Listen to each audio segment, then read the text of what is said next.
Beliau mengatakan, "Huzur, saya belum lama baiat dan hal ini memancing kemarahan keluarga saya. Dalam keadaan marah, kakak saya mengatakan kepada saya, 'Coba kamu nyatakan dengan mulutmu sendiri bahwa kamu bukanlah anak keturunan kami, atau tinggalkan Ahmadiyah.' Saya pun katakan kepada kakak saya, 'Baiklah, saya bukan bagian dari keluarga ini.' Ucapan saya tersebut membuat ibu saya tersinggung. Pertanyaan saya adalah, apakah sikap saya ini merupakan bentuk ketidakpatuhan kepada orang tua, ataukah bukan? Baik, saya bisa menangkap pertanyaannya. Akan saya sampaikan. Tadi beliau menyatakan bahwa beliau telah bersikap taat, namun kemudian menanyakan, apakah ini merupakan bentuk ketidakpatuhan? Ketika orang tua Anda menyuruh Anda untuk menyatakan bahwa Anda bukan anaknya, Anda kan sudah menurutinya. Kenapa dikatakan tidak patuh? Anda telah melakukan apa yang diperintahkan. Namun berkenaan dengan perintah mereka untuk keluar dari Ahmadiyah, Al-Quran sendiri memerintahkan untuk jangan menurutinya. Memang Al-Quran mengajarkan untuk taat kepada orang tua, namun jika berkaitan dengan Allah dan agamanya, Quran tidak mengajarkan untuk menaatinya.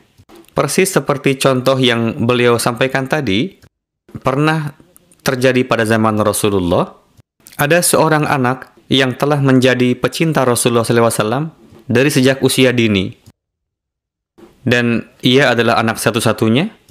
Ayahnya telah wafat, hanya ibunya sendiri yang membesarkannya, dan ibunya sangat mencintai anak tersebut.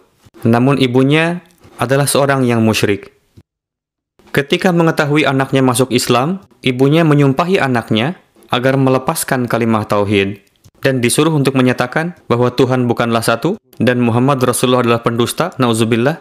Namun setiap kali disuruh begitu, anak tersebut menjawab, perintah apapun akan saya lakukan, namun tidak untuk perintah tersebut. Suatu kali ibunya sudah putus asa dan mengatakan, jika kamu tidak mau melakukan apa yang saya perintahkan, maka aku akan putuskan hubungan kekeluargaan denganmu. Mendengar hal itu, anak tersebut dengan suara lantang mengatakan kepada ibunya, wahai ibuku, sejauh berkenaan dengan urusan keduniawian, saya akan selalu hadir untuk patuh kepada ibu. Namun jika ibu merintahkan agar saya memutuskan hubungan dengan Rasulullah, itu mustahil. Demi Tuhan, Anda adalah ibu saya. Sekalipun ibu menggelepar-gelepar, kehilangan 100 nyawa sekalipun, saya lebih rela menyaksikan kewafatan ibu daripada menyatakan perpisahan dengan Rasulullah. Betapa agungnya ajaran yang diberikan. Ketika Hadrat Rasulullah SAW mengetahui kabar tersebut, beliau menyatakan keridhoannya dengan penuh kasih sayang. Inilah tuntutan keimanan dan kebenaran. Saya sampaikan juga kepada penanya yang menanyakan ini, bahwa keterpaksaan memang memberikan penderitaan.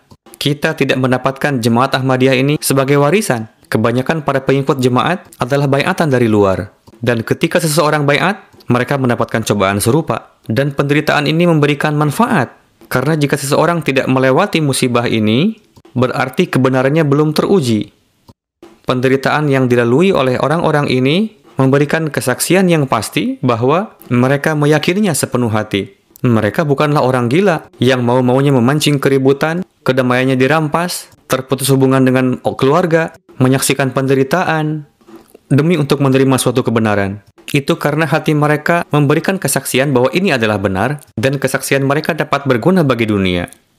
Dan dengan pengorbanan ini, mereka mendapatkan islah perbaikan. Saya perhatikan, apapun penderitaan yang dilewati setelah masuk jemaat, mereka menjadi terbiasa untuk selalu berdoa, hubungan dengan Allah Ta'ala semakin terjalin, meningkat di dalam qurub ilahi, dan itu berubah 180 derajat dan selaras dengan tujuan dari agama. Jika tidak, kenapa juga para sahabat Rasulullah melalui penderitaan serupa? Pertama-tama Allah Ta'ala menyelamatkan para hamba Rasulullah. Di dalamnya terdapat hikmah, yakni islah diri tidak mungkin tanpa pengorbanan.